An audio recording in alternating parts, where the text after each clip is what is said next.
نحمدہ ونصلی علی رسولہ الکریم۔ نمبر 1، ترجمہ اذکار نماز۔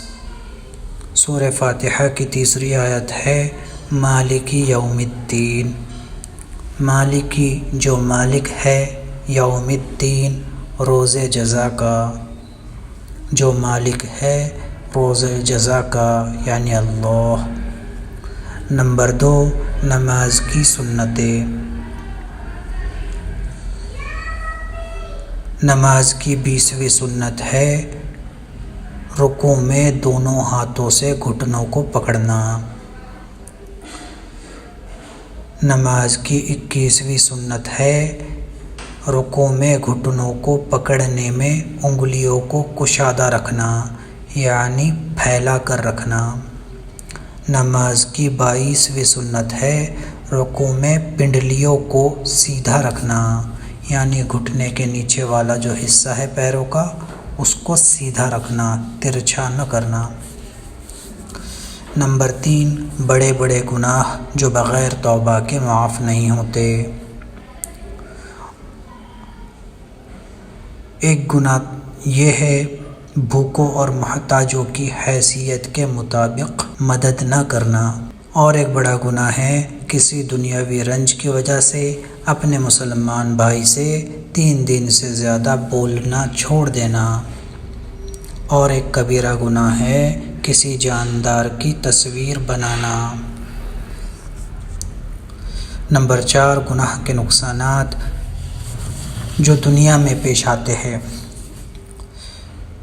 ایک نقصان یہ ہوتا ہے کہ شرم و حیا جاتی رہتی ہے، اور ایک نقصان گناہوں کا یہ ہوتا ہے کہ اللہ تعالیٰ کی عظمت دل سے نکل جاتی ہے۔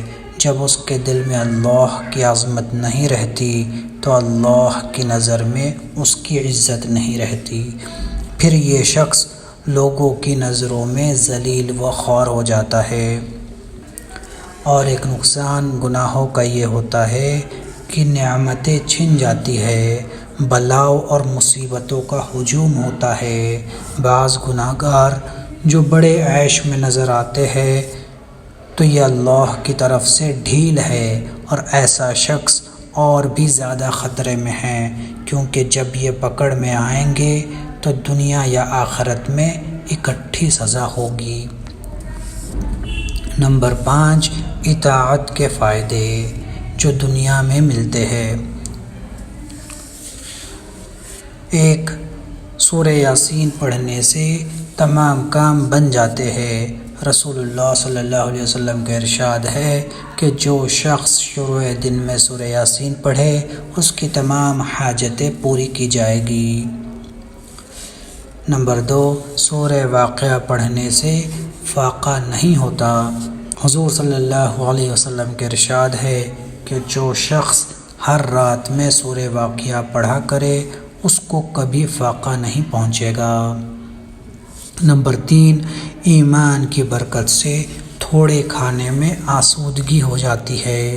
ایک شخص کھانا بہت کھایا کرتا تھا، پھر وہ مسلمان ہو گیا تو تھوڑا کھانے لگا۔ رسول اللہ صلی اللہ علیہ وسلم نے فرمایا کہ مومن 1 آنت میں کھاتا ہے اور کافر 7 آنت میں۔